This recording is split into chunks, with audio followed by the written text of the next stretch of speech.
বেশ কিছুদিন ধরে আমরা রাজনৈতিক অঙ্গনে একটা বিতর্ক দেখছি যে আগে স্থানীয় সরকার নির্বাচন নাকি জাতীয় সংসদ নির্বাচন। আপনি ব্যক্তিগত অভিমত জানিয়েছেন যে আগে স্থানীয় সরকার নির্বাচন হওয়া উচিত। সেই জায়গা থেকে আমরা রাজনৈতিক যে মতানৈক্য দেখছি, সমাধানে কিভাবে আমরা পৌঁছাতে পারবো?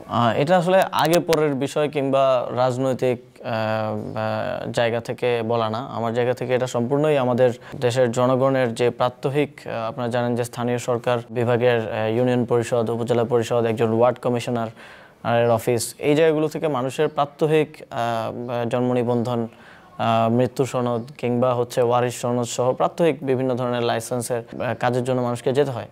যখন সেই জায়গাগুলোতে জনপ্রতিনিধি না থাকে, আমাদের গভর্নমেন্ট অফিসিয়ালসরা তারা তো আর ওই জায়গাগুলোকে চেনে না, কিংবা কোন মানুষটাকে কীভাবে সে হেল্প করবে সে হি ডোন্ট নো। অ্যান্ড ওয়ারিশ সনদের ক্ষেত্রে কে কার ছেলে কে কার মেয়ে এটাও তো আমাদের সরকারি অফিসারদের পক্ষে জানা সম্ভব না।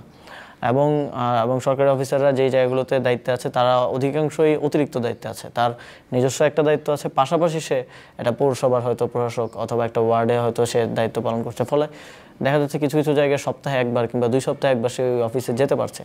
ফলে মানুষের মধ্যে ক্ষোভ তৈরি হচ্ছে, মানুষের মধ্যে এই সেবাগুলো না পাওয়ার কারণে প্রাত্যহিক কার্যক্রম ব্যাহত হচ্ছে।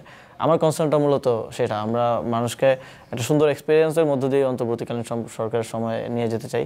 কিন্তু আমি যেটা দেখছি যে রাজনৈতিক দলগুলো এই মানুষের যে প্রাত্যহিক বিড়ম্বনা সেটা নিয়ে তারা বদার না, তারা মোর বদার হচ্ছে তাদের পলিটিক্যাল গেইন অ্যান্ড রাজনৈতিক স্বার্থ নিয়ে। তো এটা খুব দুঃখজনক। আমরা তারপরেও চেষ্টা করে যাচ্ছি যে মানুষের এই প্রাত্যহিক সমস্যাগুলো কীভাবে আরও নিরসন করা যায়। আমরা এখন এই প্রশাসকের জায়গাগুলোতে, গুরুত্বপূর্ণ জায়গাগুলোতে চেষ্টা করছি যে গভর্নমেন্ট অফিসিয়ালসের বাইরে কিংবা গভর্নমেন্ট অফিসিয়ালস হলেও পূর্ণ দায়িত্বে দেওয়ার, অতিরিক্ত দায়িত্ব থেকে তাকে মুক্তি দিয়ে পূর্ণ দায়িত্ব, যাতে করে 7 দিনে সেই অফিসটাতে বসতে পারে, মানুষের কথা সমস্যাগুলো শুনতে পারে।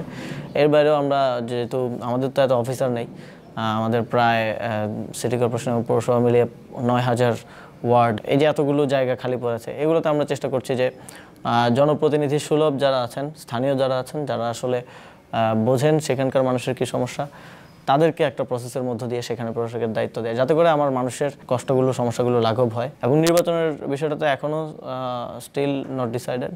এ বিষয়ে একটা সিদ্ধান্ত সরকারের পক্ষ থেকে স্টেক হোল্ডার কনসালটেশনের মাধ্যমে যদি আসে, যদি ইলেকশন নাও হয়, সেক্ষেত্রে আমরা হয়তো প্রশাসক দেওয়ার দিকে, ওই কর্মযজ্ঞের দিকে যাব। আর যদি ইলেকশন হয় তাহলে তো এটা মানুষের জন্য একটা বড় রিলিফের জায়গা হবে। সেখানে রাজনৈতিক দলগুলো তো অবশ্যই তাদের প্রতিদ্বন্দ্বীরা থাকবে, তারা ভোটের মাঠে নামবে এবং নির্বাচনের মাধ্যমে আসতে পারবে বলে আমি আশা করি।